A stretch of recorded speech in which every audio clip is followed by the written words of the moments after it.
한 주간 동안 평안하셨습니까? 3월 17일 온라인 수요 예배로 함께하는 시간입니다. 오늘도 온라인 수요 예배로 주님을 찾아오신 경건의 시간을 가지신 여러분들께 주님께서 만나주시고 은혜 베풀어 주시기를 원합니다. 우리 기도하심으로 예배 시작하겠습니다. 하나님 아버지, 이 시간에도 주님 말씀 앞으로 저희를 불러주시니 감사합니다. 약할 때 강함 되시고 힘들고 어려운 세상에서 능력으로 살아가게 하심을 감사드립니다. 인생이 얼마나 연약하고 쉽게 흔들리고 불확실한 상황에 불안해하는 존재인지요. 흔들림 없는 견고한 믿음을 늘 추구하고 배우고 살았으면서도 여전히 연약함 속에 사는 저희를 불쌍히 여기셔서 모든 상황 속에서도 주님의 손길로 인해 견고히 서게 해주시고 버틸 수 있게 하시고 다시 일어설 수 있게 인도해 주옵소서. 우리 그리스도인이 주님의 능력으로 스스로를 세우고 또한 나의 이웃과 형제를 위로하고 일으켜 세우는 주님의 절대 능력으로 살아가는 삶이 되게 해 주옵소서. 사순절 기간을 보내면서 주님의 십자가의 능력, 복음의 능력을 묵상합니다. 사람들의 눈에 얼마나 연약하고 어리석게 보이는 능력인지 모르는 그 힘이 수천 년간 사람들을 구원하고 변화시키고 자유와 회방과 치유와 회복을 나타내고 있는 절대 능력이었음을 깨닫게 됩니다.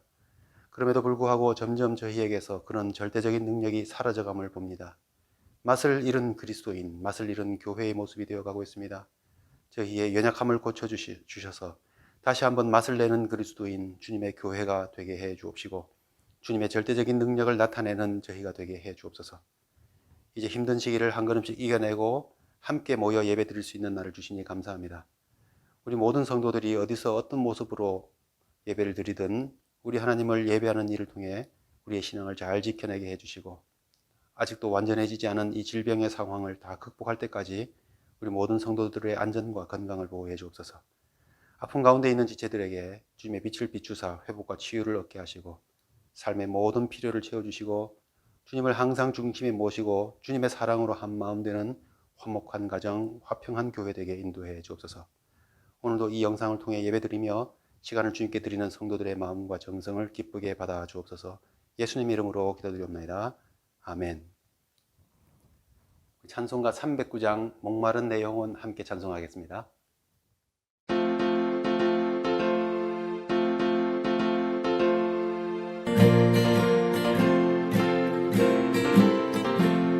목마른 내 영혼 주가 이미 허락한 그 위한 영생수 주여 갈망합니다. 그 약속 따라서 힘써 간구하오니 주여 내 기도 왔어 들어주소서. 예수의 사랑 예수의 사랑 바다 물결같이 내게 임하니 영광의 물결에 온전히 쌓여서 내 영혼의 기쁨 한량없도다. 주 내게 약속한 큰 비 내려주시려 은혜의 저 구름 건너편에 떠올라 그 귀한 징조가 내게 밟히고이니 나 힘을 다하여 주께 간구합니다.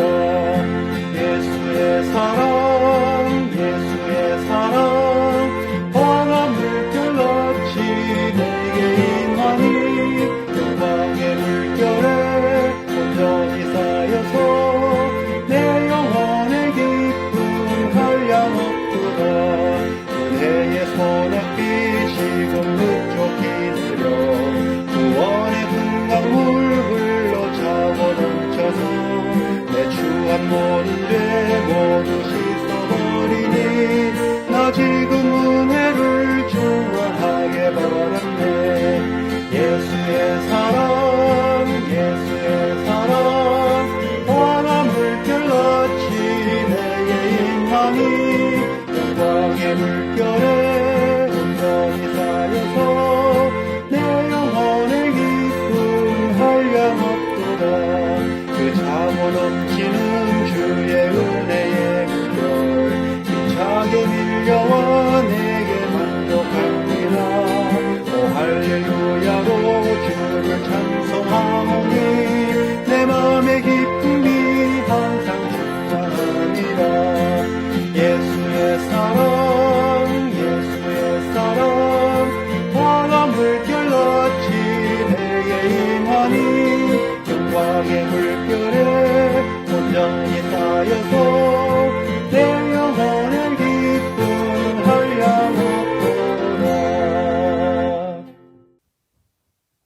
주신 하나님의 말씀은 로마서 12장 14절부터 21절까지의 말씀입니다. 너희를 박해하는 자를 축복하라. 축복하고 저주하지 말라. 즐거워하는 자들과 함께 즐거워하고 우는 자들과 함께 울라. 서로 마음을 같이 하며 높은 데 마음을 두지 말고 도리어 낮은 데 처하며 스스로 지혜 있는 채 하지 말라. 아무에게도 악을 악으로 갚지 말고 모든 사람 앞에서 선한 일을 도모하라. 할 수 있거든 너희로서는 모든 사람과 더불어 화목하라. 내 사랑하는 자들아, 너희가 친히 원수를 갚지 말고 하나님의 진노하심에 맡기라. 기록되었으되 원수 갚는 것이 내게 있으니 내가 갚으리라고 주께서 말씀하시느니라. 내 원수가 줄이거든 먹이고 목마르거든 마시게 하라. 그리함으로 내가 숯불을 그 머리에 쌓아 놓으리라. 악에게 지지 말고 선으로 악을 이기라. 아멘. 최근 미얀마 군부 쿠데타에 항거하는 미얀마 사람들의 국민들에 관한 뉴스를 보게 됩니다. 비슷한 역사를 우리가 겪었기 때문인지 또 저도 그 과정의 일부분을 거쳐봤던 세대로서 그들이 현재 겪고 있는 고통이 얼마나 아플지 그들 고통 앞에서 제 마음에 다가와서 눈물이 나게 날 지경입니다. 우리는 그런 아픈 역사를 치유하는데 얼마나 많은 시간과 노력과 돈을 사용해야 되었는지 잘 알고 있습니다. 수십 년이 지났지만 그 치유의 과정은 아직도 현재 진행 중이고 이렇게 저렇게 결국은 같은 동포, 같은 형제인데 그런 자기 시민들에게 총을 쏘고 폭력을 가하는 모습을 보니 너무나 딱하고 마음이 아픕니다. 이 과정에서 중국이 군부의 편에 들었다고 해서 미얀마 사람들이 이 중국 기업에 대해서 방화와 파괴가 점점 번져가고 있다고 합니다. 그리고 과거 중국과 일본이 영토로 서로 분쟁할 때에 중국에 있던 유니클로라고 하는 일본 기업이 중국 편을 드는 그런 문구로서 위기를 모면했던 적이 있는데 그 때문에 유니클로라는 기업이 일본 기업이 중국 것이라고 생각하면서 미얀마 사람들이 여러 공장에다 불을 질렀다고 합니다. 반면에 한국은 아픈 역사적 경험이 있어서인지 미얀마 국민들에게 편지를 보내면서 격려합니다. 그리고 평화를 위해 기도하는 사람들의 모습 등이 있습니다. 그래서 태극기가 걸려 있는 곳은 안전하다고 그럽니다. 그래서 여러 기업들, 여러 단체들이 한국 대사관을 찾아서 태극기를 구해다가 걸어 놓으려고 한다 하는 그런 소식을 보았습니다. 우리의 연약했던 그 아픈 역사가 아픔과 고통을 겪고 있는 이 미얀마 사람들에게 진정한 위로의 능력을 나타내게 되는 것 아닌가 하는 생각이 듭니다. 한 번도 약해보지 않았던 사람, 한 번도 아파보지 않은 사람, 한 번도 슬퍼보지 않은 사람, 그런 사람은 없을 것입니다. 사람은 누구나 약하고 아프고 슬프고 괴로운 경험을 갖고 있습니다. 만일 이런 감각이나 그런 경험이 전혀 없었다고 말하는 사람이 있다면 둘 중에 하나죠. 그 사람이 거짓말하고 있는 것이거나 그런 걸 느끼지 못하는 비정상적인 상태라는 것이겠죠. 약하고 아프고 슬프고 괴로운 것 누구나 경험하는 일이지만 또 누구나 다 싫어하는 부정적인 느낌입니다. 인간의 모든 노력은 이런 부정적인 느낌을 없게 하려는 것입니다. 약을 만들고 병원을 짓는 것은 약하고 병든 그 슬픈 괴로움을 덜기 위해서이죠. 의식주를 항상 대비하고 또 창고에 저장해두고 저축하고 보험을 들고 하는 것은 이 모든 활동은 결국 이런 부정적인 일을 경험하지 않기 위해서 준비하고 대비하는 일일 것입니다. 그런데 여기서 잠깐 생각해 보시면 이런 부정적인 경험과 느낌이 결국 사람을 발전시키고 있음을 알 수 있습니다. 약하고 아픈 것을 경험하였기 때문에 이런 일을 또다시 겪지 않기 위해서 약을 개발하고 병원을 건설하는 것이죠. 슬프고 괴로운 일을 경험했기 때문에 다시 그런 일을 겪지 않기 위해서 그 슬픈 때 괴로운 시기를 위하여 대비하고 저축도 하고 기술도 발전시키는 것입니다. 자연의 혹독하고 무서운 것을 경험한 이후에 이러한 재난을 다시 겪지 않기 위해서 예보하는 기술, 또 제방을 건설하고 댐을 만드는 그런 토목과 건설과 같은 국가적인 사업을 하는 것입니다. 아무런 문제 없는 그런 자연 조건을 갖고 있는 나라보다 혹독한 조건을 가지고 있는 나라들이 더 발전하는 이유가 거기에 있다 하겠습니다. 이렇게 보면 부정적인 경험과 느낌이 항상 나쁜 것만은 아니라는 것을 알 수 있습니다. 성경의 이스라엘은 우리 한국의 지정학적 위치하고 참 비슷한 점이 있는 것 같습니다. 남쪽과 북쪽에 거대한 세력이 있는 그 중간에 위치하고 있어서 그 역사적인 경험이 참 비슷한 점이 많이 있는 것 같습니다. 독특한 전통과 사상과 민족성을 유지하고 있다는 점도, 또 나라를 잃었다가 되찾은 경험을 가지고 있다는 점도, 그리고 그러한 역사적인 유사성 때문인지 국가의 여러 기념일도 참 닮은 점이 있다는 것도 이 두 나라의 닮은 점, 우리 두 민족 사이의 닮은 점이 아닌가 하는 생각이 듭니다.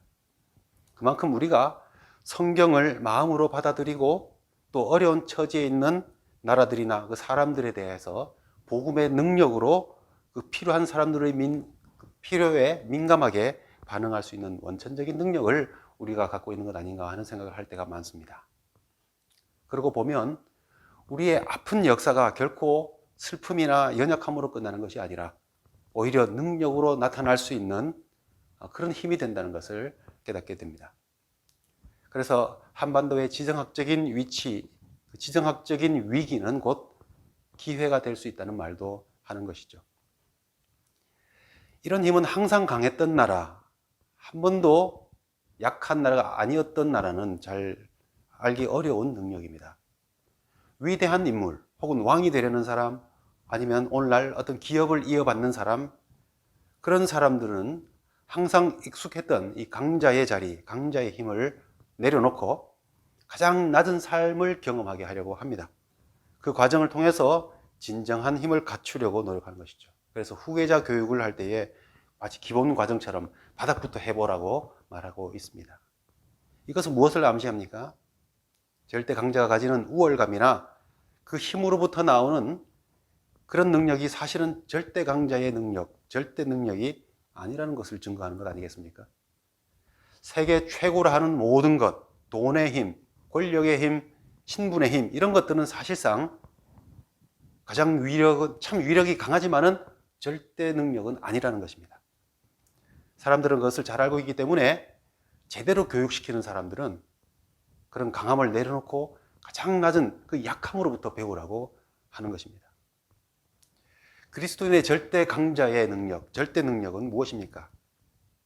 한국이 지정학적 위치에서는 늘 약자의 역사를 가졌음에도 불구하고 우리 한국민이 오늘날 이 세계에서 나타내는 이 절대 능력은 참 놀랍습니다.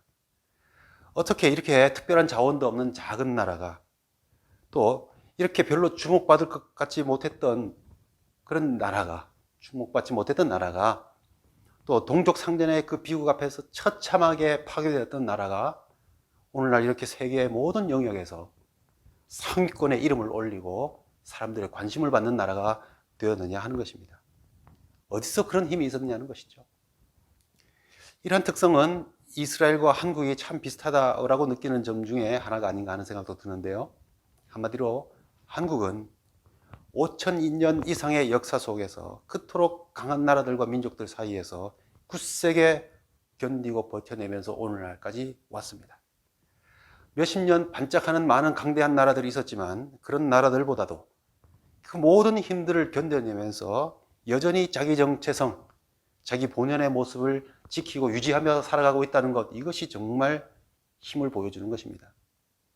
더군다나 그냥 버티는 정도가 아니라 오늘날 모든 영역에서 그 독특한 면모를 가지고 아름다움을 세상에 드러내 보이고 있다는 것, 이것은 정말 절대적인 능력을 갖고 있는 자의 강자의 모습이라 하겠습니다. 이 그리스도인의 절대 강자의 능력이라는 것은 모든 사람이나 모든 세력을 압도하는 능력에서 오는 것이 아니었습니다. 그리스도인의 절대 강자의 능력은 어떤 시련과 도전과 환난과 유혹 앞에서도 그리스도인으로서의 본연의 정체성을 지키는 데서 나오는 것입니다. 예수 그리스도를 어떤 상황 속에서도 믿는 그 믿음, 예수 그리스도 안에서 우리를 향하신 하나님의 뜻을 지켜내고 성취해내고 향기를 드러내고 견디면서 그리스도인 본연의 모습을 간직하고 아름답게 세상에 드러냄으로써 나타나는 능력인 것입니다.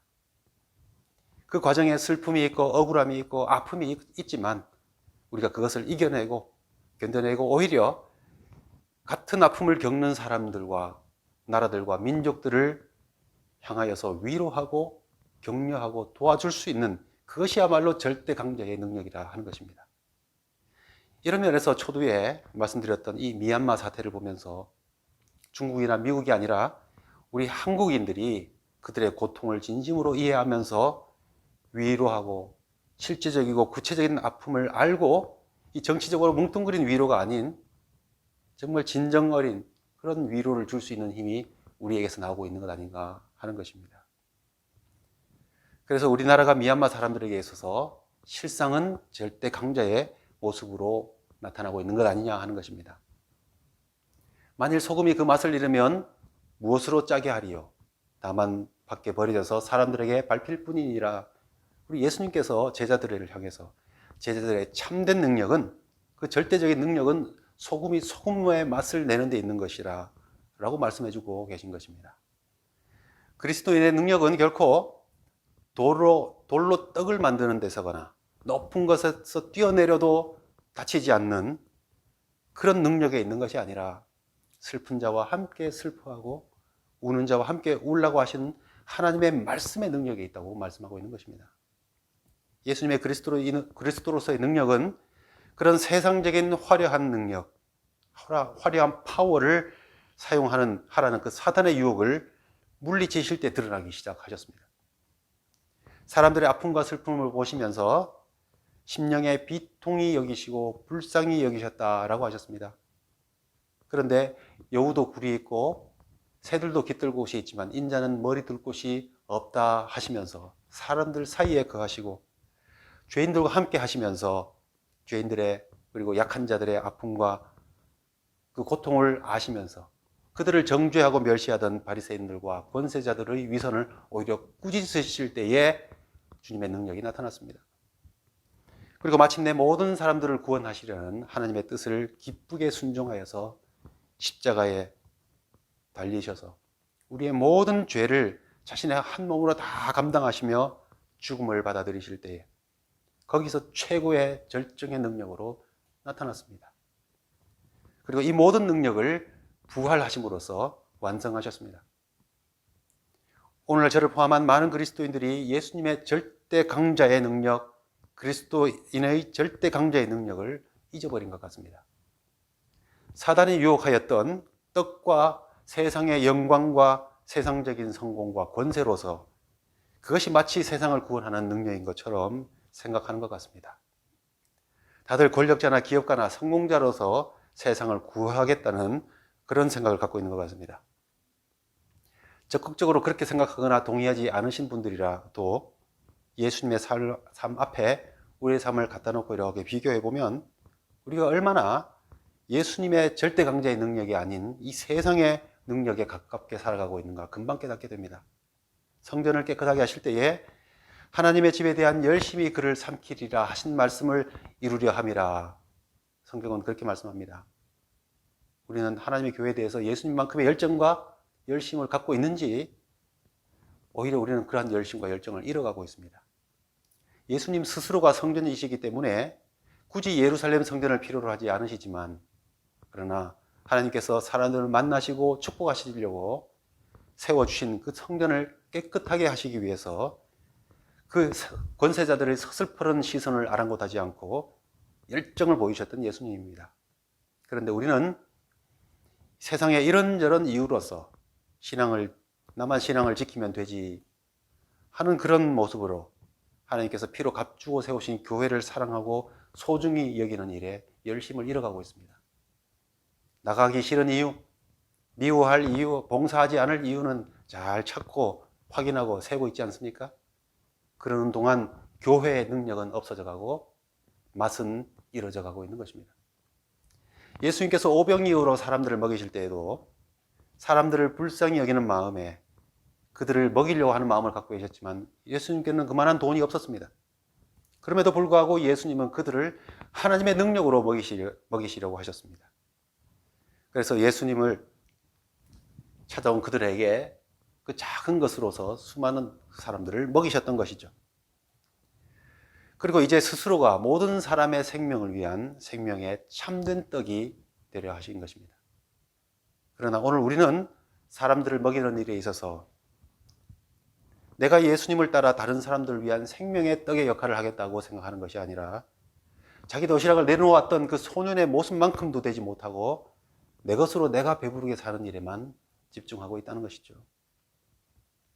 예수님께서 행하셨던 모든 일 속에서 바람과 바다를 잔잔케 하셨던 능력, 물리를 걸으신 능력, 병든 자들을 고치시고 죽은 자들을 살리셨던 그런 능력을 보고 감탄하고 놀라기만 한다면 우리는 예수님의 절대강자의 능력을 제대로 보지 못하고 있는 것입니다. 사람들은 끊임없이 그런 능력을 보여달라고 찾아왔고 그런 능력만을 메시아의 능력이라고 여겨서 예수님을 그런 능력을 보여주시는 것으로서 메시아로서의 확인을 하려고만 했던 것입니다. 그러나 예수님께서는 메시아로서의 능력을 요나의 능력, 요나의 표적밖에 보여주지 않겠다라고 말씀하셨습니다. 무엇입니까? 십자가의 죽으심과 사흘 후에 부활하시는 능력으로 보여주겠다 하셨다는 것입니다. 예수님의 능력은 밖으로 드러나는 오늘날의 그 히어로의 능력으로 나타난 것이 아니라 인류를 구원하시는 십자가의 능력으로 나타나셨다 하는 것입니다. 그러나 우리는 여전히 히어로의 능력을 원하고 있다는 것입니다. 병이 낫고 성공하고 불가능이 가능하게 되는 것, 뱀에 물려도 죽지 않는, 그리고 큰 사고가 나도 나는 죽지 않는 그런 능력을 우리가 여전히 원하고 있다 하는 것입니다.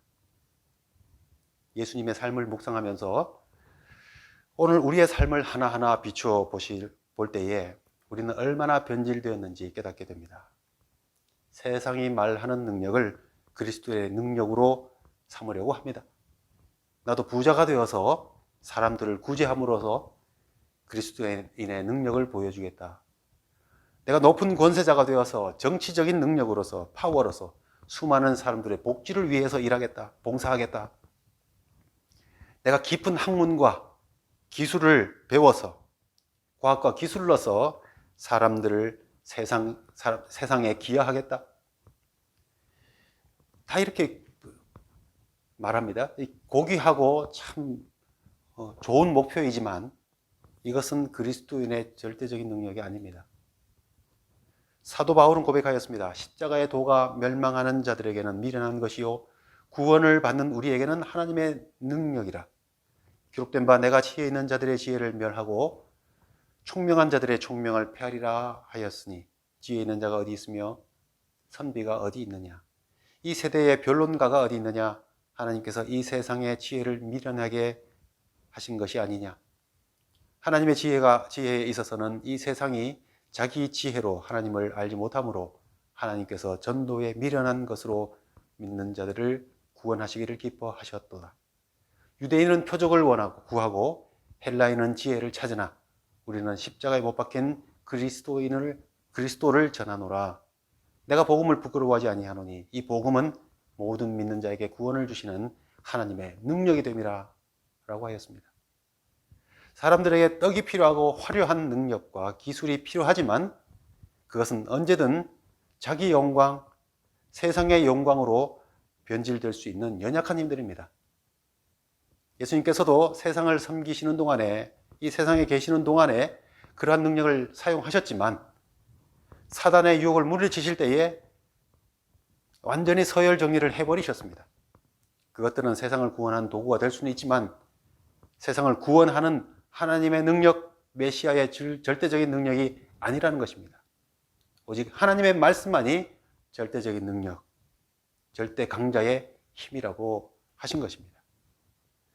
오늘날 나는 어떤 능력을 원하고 어떤 힘으로 살려고 하고 있습니까?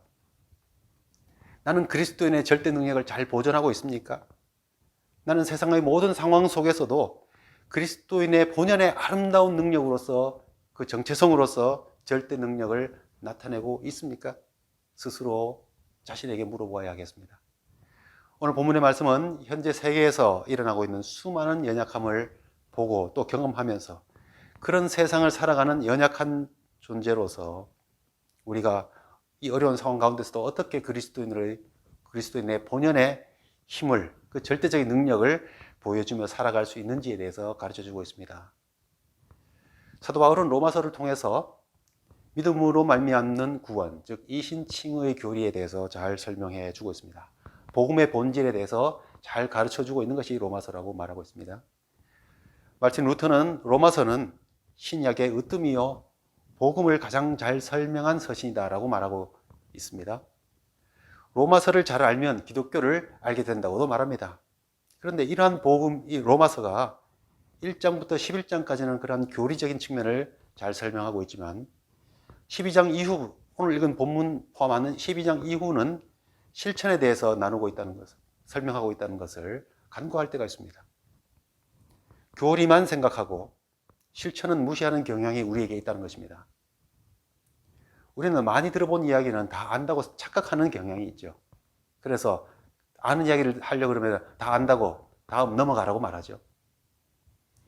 그러나 사실 하나하나 물어보면 하나도 모르는 일이 얼마나 많습니까? 들어본 적이 있는 것이지 참된 의미를, 그 맛을 올바로 알고 있지 않다는 것입니다. 자식들이 부모의 말을 그런 식으로 듣지 않습니까? 그렇게 듣다가 부모가 떠난 후에 자기도 인생의 맛을 본 다음에서야 눈물 흘리면서 그때 부모님 하신 말씀이 그거였겠구나 뒤늦게 짐작합니다. 그러나 이미 때는 늦었죠. 부모님은 떠나고 안 계시니까요. 우리가 복음을 그렇게 대해서는 안 됩니다. 평생을 또 듣고 또 들어도 공부하고 또 공부해도 하나님의 말씀의 깊이를 우리가 다 알 수 없는데 들어본 적 있다면서 대충 듣고 간과해서는 안 된다는 것입니다. 그런 중에 하나가 바로 이 복음의 실천 파트입니다. 교리는 어려우니까 내가 잘 모른다고 쉽게 인정하는데 하나님의 말씀을 삶 가운데 실천해가고 사는 것은 마치 어떤 윤리적인 규정처럼 보면서 다 아는 것처럼 여깁니다. 그러나 가만히 생각해 보면 우리가 다 안다고 하면서도 얼마나 비성경적으로 사는지 모릅니다. 그래서 예수님의 절대 능력자의 삶의 모습이 내 삶에서 안 나타납니다. 세상의 영웅적인 모습을 따라가면서도 맛을 잃어버린 소금처럼 맛을 잃어버린 교회가 되어서 정체성이 없는 절대 강자의 능력을 잃어버린 그리스도인으로 살아가는 모습이 우리에게 너무 많다는 것입니다. 그래서 세상에서, 이 사회에서 사람들에게 밟히고 있습니다. 로마서 12장은 이제 하나님의 의, 복음의 진정한 의미가 무엇인지 우리에게 이제 나타났으니 너희는 이제 이 세대를 본받지 말고 하나님의 선하시고 기뻐하시고 온전하신 뜻인지 무엇인지 분별하면서 산제사로 드리는 삶을 살라, 이렇게 시작하고 있습니다. 그리고 오늘 본문은 그런 삶 중에서 그리스도인과 이웃이 어떻게 살아야 될 것인가, 이웃과의 생활에 대한 교훈을 말씀해 주고 있죠. 어렵지 않습니다. 우리는 하나님께서 주신 믿음의 분량을 따라서 바르고 건전하게 생각해야 합니다. 우리는 겸손히 마음을 같이 하고 높은 데 두지 말고 낮은 데 처하면서 스스로 지혜 있는 척 하지 말아야 하며 이웃과 마음을 같이 하고 또 함께 웃고 함께 울 줄 알아야 합니다. 사람의 가치는 외모나 재산이나 학력이나 사회적 신분에 있지 않습니다. 그러므로 우리는 겸손한 마음을 가진 경건하고 좋은 인격으로 이웃과 사랑으로 교제하며 살아야 합니다. 이게 다 아는 이야기죠. 그렇지만 그것을 구체적으로 실행해 보려고 그러면 그렇게 간단하고 쉬운 일이 아닌 것입니다. 예수 그리스도의 복음의 능력을 우리가 온전히 깨닫지 못하면 이것 하나 온전히 실천할 수 없다는 것입니다. 교리를 믿는 것보다 이것을 절대적인 능력으로 나타내며 사는 일이 훨씬 어려운 일이라는 것입니다. 예수님의 삶은 복음의 절대적인 능력으로 사는 것이 어떤 것인지 보여주셨습니다. 그래서 예수님처럼 바울처럼 사는 일, 우리에게 쉬운 일이 아니지만 우리가 주님을 닮아가고 이 사도들의 삶을 닮아갈 때에 거기에 복음의 절대적인 능력이 나타나고 이 세상에 대하여 맛을 드러내는 교회, 그런 성도가 된다는 것입니다. 이것이 오늘 그리스도인이 추구해야 할 절대 강자의 능력이라는 것입니다. 오직 믿음으로 말미암아 십자가의 죽음을 깨달은 사람만이 가질 수 있는 능력입니다. 십자가의 길을 따라 교회를 사랑하고 이웃을 섬기며 사는 일 결코 쉽지 않지만 그것은 부활의 영광을 향한 절대 능력의 삶입니다. 우리 사순절을 지내고 있습니다. 이 기간 동안에 주님의 삶을 깊이 묵상해 보시면서 이 시대에 순간적으로 적응하고 또 인정받는 영웅적인 능력이 아니라 예수 그리스도의 십자가의 절대 강자의 절대 능력으로 살아가는 우리 모두가 되어야 하겠습니다. 하늘에 계신 우리 아버지여, 이름이 거룩히 여김을 받으시오며 나라에 임하옵시며 뜻이 하늘에서 이룬 것 같이 땅에서도 이루어지이다. 오늘날 우리에게 일용할 양식을 주옵시고 우리가 우리에게 죄 지은 자를 사하여 준 것 같이 우리 죄를 사하여 주옵시고 우리를 시험에 들게 하지 마옵시고 다만 악에서 구하옵소서. 대개 나라와 권세와 영광이 아버지께 영원히 있사옵나이다. 아멘.